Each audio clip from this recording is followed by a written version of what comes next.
ዋው የቡራ ንግስት እንዴት ነው ያማረባት ትላላችሁ። ሰላም ጤና ይስጥልኝ ውዶቼ፣ ሰላማችሁ ብዝት ትርፍርፍ ይበልልኝ በያላችሁበት ቦታ።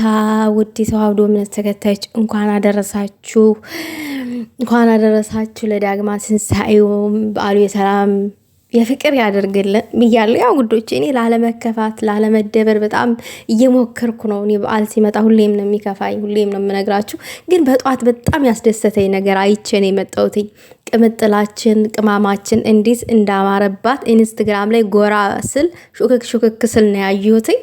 ወይኔ እንዴት ነው የምታምረው የኔ እናት! የኔ ቀበጥ እኮ ናት። በቃ ቅብጥብጥ ብላ በጠዋቱ ላይናችንን በቃ ሌለ ብርት የሚያደርግ ፎቶ ነው የፖስተችው። በጣም ነው አይኔ ብርት ያደረገው። እንዴት ነው የሚያምርባት ማለት ያማረባት የኔ ውብ የኔ ትንሽዬ ምር በጣም ነው ያማረችው።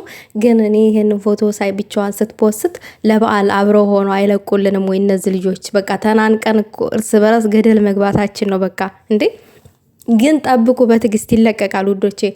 ፏ ብለው ነው የሚለቁልን። ግን ያው ሀይሚዬ ትንሽኛን ለማጨናነቅ ይመስለኛል ያው እንኳን አደረሳችሁ ምናምን ብላ መልእክቷን እዛው አስተላልፋለች ማለት ነው። የፎቶዋን ፖስት አድርጋ ግን ልዕልቷ በጣም ነው ያማረብሽ ማለት ፈልጋለሁኝ። ይሄን ሜንሽን ስለማደርግሽ በጣም እንኳን አብሮ አደረሰን። በዓሉ የሰላም የፍቅር ያደርግልሽ ከባልሽ ጋር ማለት ነው። ባልሽ እያልኩ ነው የማዋረው እኔ። መች ተጋቡ የምትሉ ኮመንት ላይ ደግሞ ተው ረፉ፣ ተጋብተዋል።